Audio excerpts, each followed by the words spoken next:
Welcome to episode 34 of Hair Biz Radio with your host, Zakiyrah. And we have Chay Rodriguez kicking it with us again today, co-hosting with me. So I'm super excited to have her. And today on Hair Biz Radio, we have a special guest, Miss Pennae Akpuru, and her resume is so long. She is so inspiring from what we've read so far. She is a new author, award-winning international celebrity stylist and salon owner.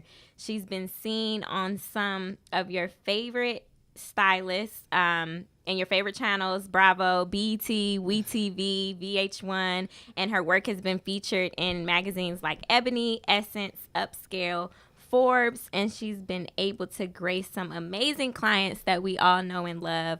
Deborah Lee of BET, the Clark sisters, Whitney Houston, Mary, and her godfather, the late, great Barry White. Just from reading her bio, she has been through so much in life, and she has also accomplished just as much.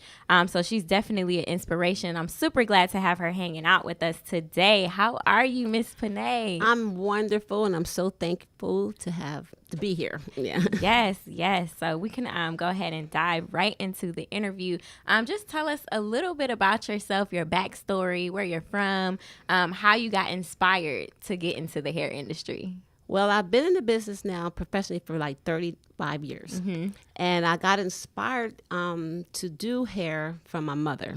My mother was a hairstylist, and when I was 5 years old, the reason why I chose to get into this industry was not about fame or money. It was about changing lives. Yeah. And so we were in the hood.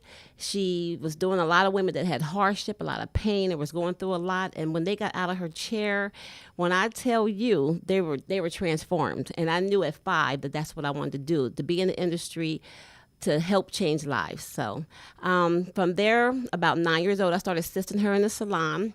And 11 years old, my own clientele started. Mm-hmm. And by the time I was 19, I was a salon owner. 11 years old. Yeah, 11. Your client, what kind of hairstyles were you doing at 11? I was doing relaxers, ultra-sheen relaxers, and roller sets, and pressing curls and braids with beads. Yes. Yes. So my mom and my grandmother and aunties were all entrepreneurs, and just really stressed the importance of being an entrepreneur, stressed the importance of making sure you do your own thing, and pulling your gift out of you and allowing that to be your path of being prosperous. Yeah. When did you actually go and get your license to do hair? I got my license when I graduated from high school. Mm-hmm. I had a scholarship to go to Empire Beauty School. Okay. And I went there and I got my operators, managers, and my teacher's license. And so I dived right in to be a professional, because where I was from, it was a lot of kitchen stylists. I was going to ask you yeah, that. Did you really feel like you needed to get your license? Did you always want to? Or did there ever come a time where you were like, man, I don't need this because I've been doing it since I was 11? Yeah. No, my mom always stressed it because she was in a salon and at home, and so where I was from, everyone did hair in the kitchen, a lot of people. So I thought it was important because I always understood business as well. And I was like, I don't want to be sneaking and hiding and being scared and all that. And I always had a business savvy about myself. Mm-hmm. And because I come from the hood, come from hustlers, come from, that lifestyle. So it was like, I wanted to hustle my game and also be in business. And the collaboration, would have more respect. Mm-hmm. So I wanted to do something that set me aside, and that was to be in business and then understand that my gift would take me to the next level.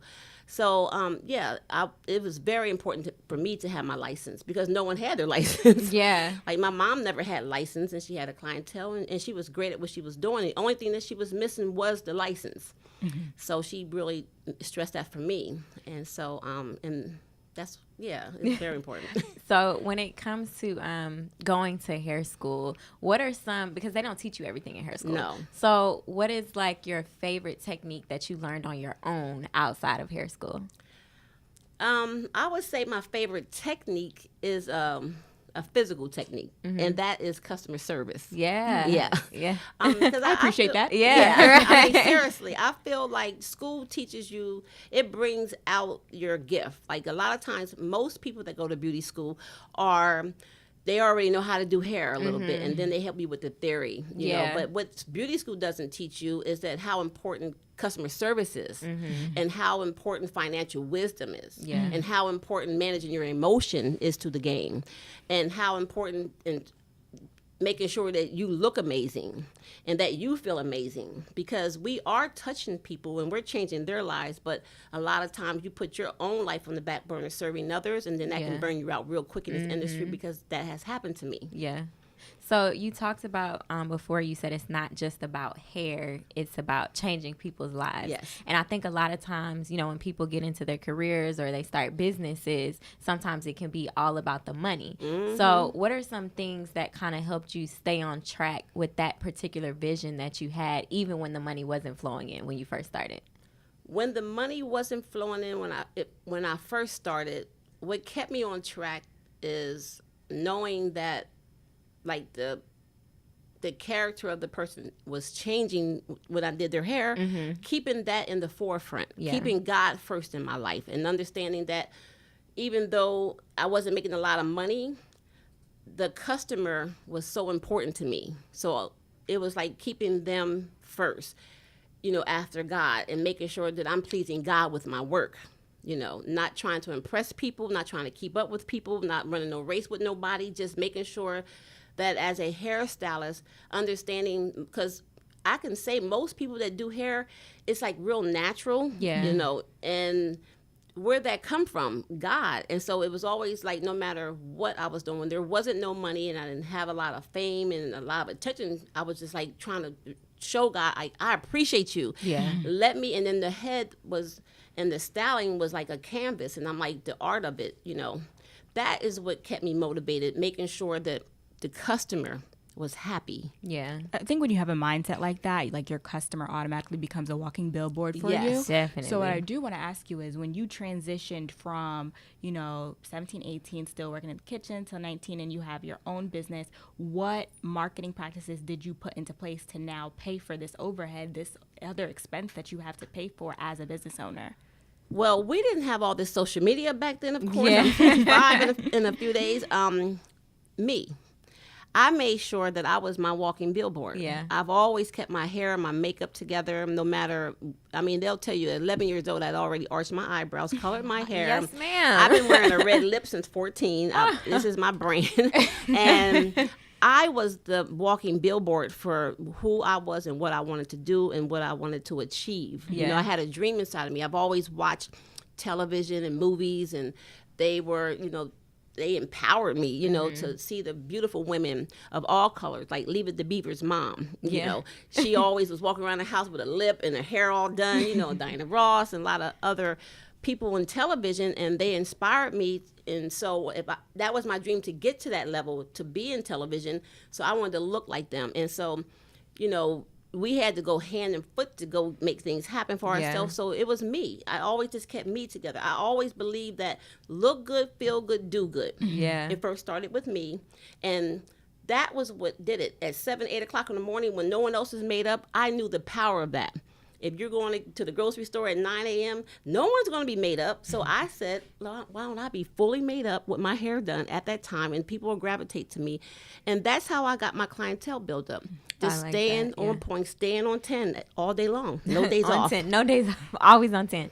So being 11 years old, getting started in the industry, did you ever have those moments where you were looking for clientele, or you were wanting people to allow you to do their hair? No. Did you ever have those? She's no reason I'm going there. Where it's like, oh my God, you're 11 years old. I was 11 years old, and I cared about my outer appearance at such an early age, because I dealt with abuse at an early age. And so, not to get too deep in that yet, but to say, I covered my pain with my makeup and hair at such a young age, because I dealt with abuse early on. And that, you know, when people see something, women especially, they want it, you know, and I knew that early on to be a billboard for myself, to gravitate people to me. So I've never had trouble getting a clientele. I never had trouble. It was always, I knew the power of God. I knew I had a dream inside of me. I knew what I wanted to do. And no matter what I was going through, I made moves through the madness and understood that if we're visual. And if we like your hair, then we want that. We like the way you wear your makeup. Who did that? And I say, I did. So I never had trouble because I understood, like, if you take the product and change it to ice cream, if it looks good and people's talking about it, then they're going to want it. Yeah. So I never had trouble in that because honestly, God was always first. Yeah. And I prayed and I believed that I'm supposed to be doing this. And a lot of people know their gift and talent early, but they have allowed their life's challenges just to get in the way. Yeah. So it's not like I was special or different. We all have it. It's just that voice I knew, Yeah. Saying that voice and knowing your dream and knowing that you needed to keep yourself as a billboard for all of those years and even up until now, I think it's so different because I think it's a running joke that you see a lot of beauticians in their shop and their hair's not done. Oh, yeah. And then you're like, oh, well, maybe she's really good because she's really not together. So, like, I remember when I was back home, I'm from up north, too. And I was back home, I used to kind of gauge it off that, like, oh, her hair's not done. Well, maybe she doesn't have time to do her own hair because she's doing everybody else's hair. Like, okay, I'm going to go with that. Like, that's going to make me feel better. But to walk in and see someone already made up, like, I just imagine how much better I would feel like I'm in good hands. Because if she cares about what she looks like, she's definitely going to care what I look like when I'm walking out of here. And being in the hair industry, I always just looked at other businesses, because when you're a woman in business, then business is business. Yeah. And so what made me really concentrate on making sure that I look good, feel good, do good behind the chair no matter what, and to use that to build my business was if you just went anywhere, if you went to McDonald's and that person didn't have their hat on or their hair groomed under, or they didn't look good, you'd rather that person over there wait on you that look pretty good. Yes. So you just take those same strategies, you just want someone to wait on you and serve you. That's how you build yourself, by gravitating them to you that way without even saying anything. If you look amazing, people are just going to be drawn to you. Definitely. So being 19 with your first salon, what were some of the obstacles or struggles that you had to endure when getting the salon? So as far as like building a brand or the building or contractors or whatever that looked like. My first salon, some of the obstacles that I had was I didn't really read or well. I wasn't very smart in school when it came to comprehending and all, and I didn't have business savvy. Because I knew my gift so early and I was blessed to have a clientele so early, no one really helped me with that area. I was so great at what I did in my gift that they forgot I had a purpose to kind of live out and try to be in business. They were like, everyone just did everything for me, and which handicapped me even more. And so your gift can kind of cripple you, and so it's like, oh, she do hair and she's making money. So, okay, so what? She's not reading and comprehending well. She's amazing. She's making money and she's changing people and she's helping people. But that's the biggest obstacle I had. I didn't understand business. I didn't understand making so much money at an early age. You're talking about anywhere at 19 years old, I was doing anywhere from 15 to 25 clients a day with three assistants at that age. So no one could tell me anything too. I'm saying I'm making money. I'm doing hair. I got my first Benz. I'm doing this and that. And I was hard-headed too, because I was like, money solves all the problems. You don't have to have a good character. You don't have to, do well with your money because it's never going to go away, And so the biggest obstacle was my character was not in place because I wasn't living past the pain that I was enduring. So I suppressed that by having all the money, over shopping, overeating, overspending.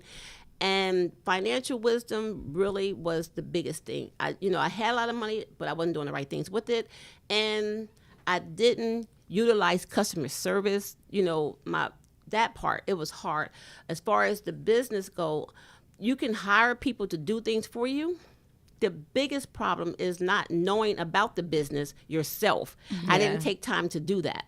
So I ended up losing at the end. That makes me think of, I was watching a couple weeks ago, Jada Pinkett Smith Red Table Talk. Oh, I love and those. She was talking to, they were talking about her daughter Willow, and, Willow was saying how hard of a time she was having when With My Hair came out. And Jada was saying, even, when Jaden was going through some things, she was saying like her And Will's parenting strategy was to make sure they had the money and they were good, so that if anything went wrong, they had the money, so they could endure any of the suffering that they were going through, but they would be set. And I think in our community, when we see someone with a gift, we will go ahead and cripple them a little bit by helping them so much to get past what we think is minuscule and compared to the monetary gains and the money. Yeah. And that's something, because I feel like we don't feel like we have that monetary stability.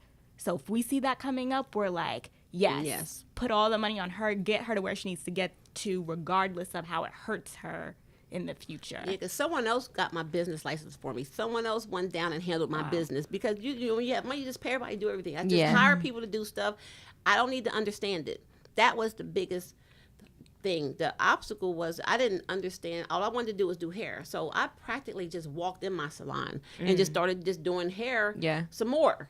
But I never did the just A, B, C, D, E, F, G, you know, the steps from A to Z to get there. I just kept doing hair, and everyone made sure that that was okay. You know, like, okay, here's, I mean, even down to finding my salon. We found a salon for you. Okay, this is where you get your chairs at. You know, they'll just deliver them. And I'm like, if you have money, sometimes it's just not good. You can't be in business and have all this money and this gift with no wisdom. You know, I didn't have any, you know. And so on a personal note, inside of myself, I was doing hair, and sometimes it would be like, how did I get in here? You know, because I didn't do the steps that it took to get there. And no one showed me. They just did it for me. Yeah. So later on, when I opened the salon in Atlanta, then I was like, I had to go down there myself to the city of Atlanta, get a business license. I didn't even know what to do. And sometimes when I was reading things, I really still wasn't comprehending things and everything. You know, I hid behind my gift and my pain a long time. Yeah. And you said something key. Your parents, or, you know, people who you were surrounded by, they didn't teach you financial things. And I think didn't know either. Like, my mother only had a 9th grade education. My father worked for the steel mill, you know, and the railroad, I mean, for all those years. And so, you know, it was just a struggle and hustle. You know, I come from a family that was in Black Panther, Hustlers, Hood. Yeah. You know, when you start seeing that money being made, you'd be like, what the hell? Like, why do you need to do all that other stuff? But you do need to do all that stuff, because then what time I lost everything, then there was no one. When I lost all the money and wasn't so popular, how now, and I think that's, and I know that's why God pulled it all the way. It's time for you to be in business for real, and that's what in the hair industry that I try to stress so hard. Stop looking like you together and get it together for real. Oh yeah. Stop having a business and be about your business. Yeah. And that's what Pennae is about. Yes. And Stop I think having a business and be about your business. I need to write that down. Yeah. And I think it's a generational thing, because even in our generation, and really it's prevalent in the African American community, our parents don't teach us about finances, either because they just don't think to, or they don't know. They don't know. So at some point, we have to figure out, how do we do that? So being 19 and people handicapping you and basically doing everything for you, you come to Atlanta, open up another salon. What was that transition period like, with you having to learn or unlearn everything that you had learned to relearn what was proper? Well, my personal life was a lot of darkness happening. So when I came to Atlanta, let's talk about that a little bit, because you know, a lot of times people see the glitz and the glamour on social media or interviews and stuff, and they don't really understand the backstory of what people have to go through to get to that highlight reel that everyone sees. So what are some of those obstacles that you had to go through? Unfortunately, I dealt with molestation at a very young age. Like, I never remember being a virgin. I am celibate now, you know, for a long time, and it's a beautiful place to be in. Very peaceful and very bold place. I feel amazing. So dealing with molestation from men and women, I had 2 very bad rapes, and I dealt with homelessness. At 9, my family were homeless from a flood that happened in my hometown that took my city out. Just bullying. I was overweight. I was not the cutest little girl, so I got called ugly and fat, you know. Just went through a lot. And so I grabbed onto the hair industry because that was my safe haven. That was the thing that just helped me through it all. and just dealing with abandonment from my father, just being the only girl and having only brothers. It was just so much pain. And it was like one thing just kept happening after another. And then the overeating and the food addiction, then the overspending and, and just the promiscuous lifestyle that came with it from just trying to be loved, So it's just a whole lot. All before I was 25, I had already dealt with so many things, and then later on I ended up having a stroke that they told me I would never walk or talk again. Wow. But all that comes from all the stress, not eating right, just being all over the place. Yeah. So those are a lot of things I overcame. But by the time I got to Atlanta, after making, back in the 80s, $2,500 a week, I get to Atlanta I get dropped off with $200, 2 suitcases, strung out on coke, ended up being a crack addict and homeless. And I was walking around Atlanta with my hair bag and just stopping people and asking them, can I do their hair? Went to the Mission. Of course, I make people there. I keep my hair done. They're doing their hair. So in my bag, and I'm just known for always carrying a bag. But I always stay ready. No matter what I was going through, I always had my hair equipment, some scissors, some curlers, stay ready so you don't have to something get ready. I can stop and do something. I always know, to make money and to make sure that I stayed together through it all, so that I could gravitate people to me so they could see what I'm about when I approach them or whatever. So I started off just in the streets and the shelters, and then someone one day was asking me for directions. And that's how I got off the streets. But a young woman that I knew from my hometown, she let me stay with her for a little bit, but she put me out because she didn't know the celebrity stylists or the big time stylists that she knew then came as an addict. So after about 3 weeks, she put me out. And so, but she introduced me to some people. I went from being a platform artist, a salon owner, and all this stuff to now she introduced me to her hairstylist that hires me, and that I didn't tell them that I'm Pennae at the time, and that I worked for all these. I had worked for Dudley's. I was a platform artist for Dudley. Oh, wow. I did their first volume 1 book, the cover. Like, I'd done all these magnificent things in the hair industry already, but when I got hired, I was just grateful to be in a salon. And she said, well, I can give you $125 a week to be my assistant. And I was like, does she know I would just make it? And I was like, I'll take it. So that money allowed me to survive. $125 a week. I would never say who I was or what I've done. And, back then they wasn't filling out. It wasn't no Google, wasn't no social media. So she had gave me the position. But one day I was inside her salon shampooing, and a representative from Dudley University walks in, Dudley's sales rep for products, and says, "Is that Pennae?"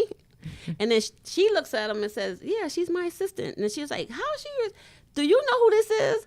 She worked as a Dudley platform artist, and she's done the cover of the first volume book for Dudley's, and she's done this and this and that. That is Pennae. Like, oh my God, they gave me a hug, and this owner was like, wow, like, who are you? She said, I knew you were working fast and you were doing everything timely and so neat and together, whatever, but you never mentioned anything. But I was so broken. Yeah. I learned then to humble myself and to serve. Yeah. And I knew that to rebuild myself back up, it was going to take me to just be a servant. Just serve unto God and anybody that would give me an opportunity. And that's how it all kind of got started. And then it was amazing, once they recognized me, she knew who I was. And then she's like, I feel so crazy having you this is all you're making. So then I told her my truth, told her what happened. And then I kept the job. And then one day I walked into a nail shop, and then someone that I worked with in Los Angeles. And that's why it's so important that you keep yourself together no matter what you're going through. Yeah. No matter I was strung out, no matter that I felt depressed, I was sad. I was a victim spirit that I was just carrying. I still knew that I had to keep me together. Yeah. I had to look good, feel good, and do good in the presence of people in order to build my brand. Mm-hmm. And that's what kept me. That's how I got started. So can we rewind that for a second? I wanna. I actually listened to the interview you did with Vivid a few months ago, and you said something. You said, because I knew what I wanted at 5, I knew that I was being attacked, mm-hmm. and that was in reference to everything that you just spoke about going through. Mm-hmm. Can you talk a little bit about having the vision and having the dream and how important that is to keeping you grounded when you're going through those trials and tribulations? I'm sorry. I get a little emotional sometimes. Okay, so when I recognized my mother, that power of taking a woman that was crying or in pain and seeing her do the hair, and then being someone that's watching TV and the movies and all the glam of the hair industry, that dream of getting behind, because, okay, the dream was, who is behind those curtains? Like, why are these people coming out so glamorous and amazing? So the dream was to someday get on stage and be the person behind the curtain that was grooming the artist. Like I would see the entertainers, being so fancy, and all of a sudden they're, dining on have all this makeup. I'm like, who's doing that? And I felt like I was going to get there one day. I knew it. So at 5, those dreams came to me. So, and when I was being attacked, maybe being bullied, when I was being sexually abused, when I was being teased, and when I was just being depressed, my dream, the power of the dream kept me, like, reminded me that this situation that I'm in is temporary, because one day I'm going to be doing celebrities' hair. One day I'm going to be that person behind those curtains. So when that, even in transition of being beaten one time in domestic violence and, just being bullied at school, I would always my dream would come to me, and I always knew to write things down. I've been journaling like my whole life, writing books and making little books about what I'm going to do. Because when I believed in my dream so much, and I believed in God so much, that this is temporary. I'm coming out of this because he promised me, like God promised me, that one day I was going to be the person behind them curtains. It made it took 25 years later, but 25 years later, I was sitting behind the curtains of Soul Train Awards, back there, being able to look over at Michael Jackson and Heavy D, and I'm back there like, how'd I get here? Because at 5 years old, God promised me that I would get behind those curtains. So you have to believe in your dream, and you have to trust God, and that gives you the ability to know that no matter what you're enduring or what you're going through, that it's temporary, because you believe in that promise that God gave you through those dreams, and your dreams speak to you. Yeah.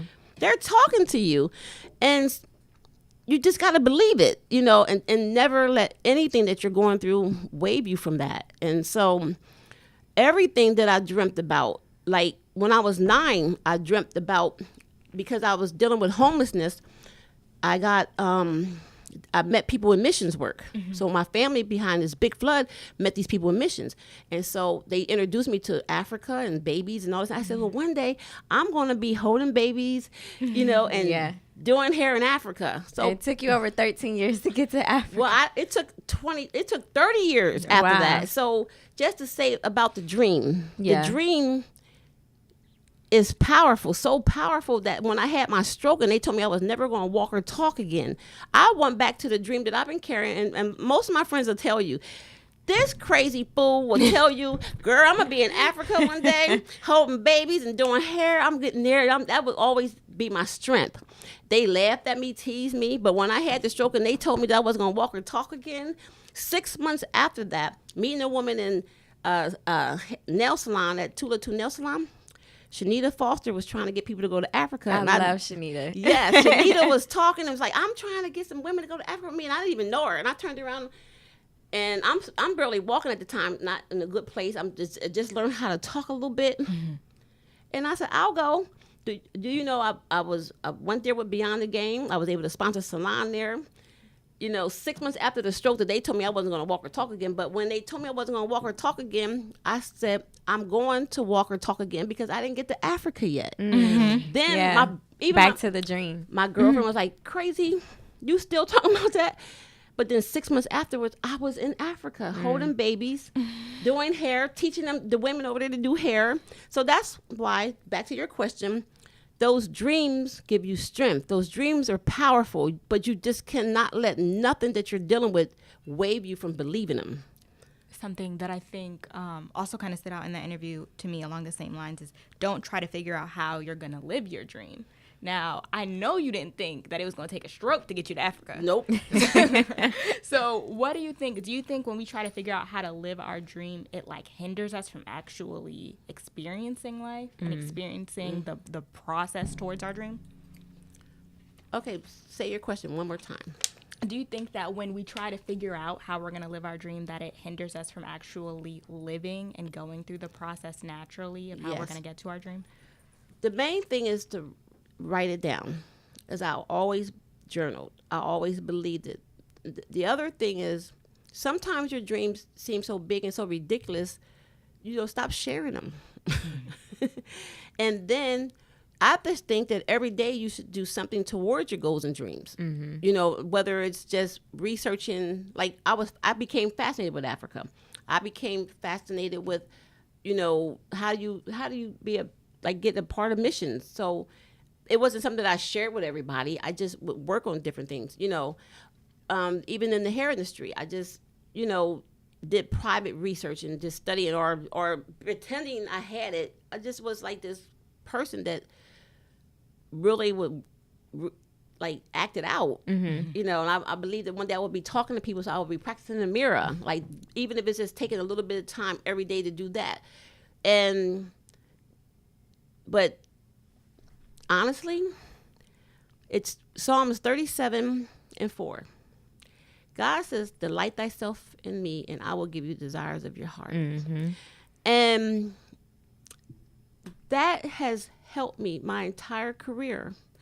When I start trying to work so hard on my dreams and my goals and it's not working and it don't feel like I'm going in the right direction, sometimes you just have to be still and know that he is God. And it says in his word, seek ye first the kingdom of God and his righteousness, all things will be added unto thee.